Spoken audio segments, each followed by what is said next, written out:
Learning how to drive. Amy is 16 years old. She lives in a small town. Amy is learning how to drive.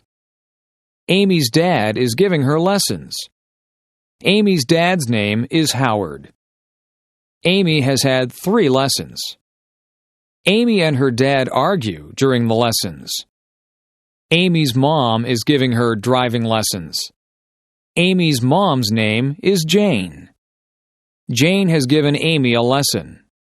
Jane has decided to stop giving Amy lessons. Jane and Amy argue during the lessons too. Amy's parents call a driving school. Amy is going to get lessons from a professional. The classes cost $300 for 10 lessons. The lessons are very good. Amy learns how to drive.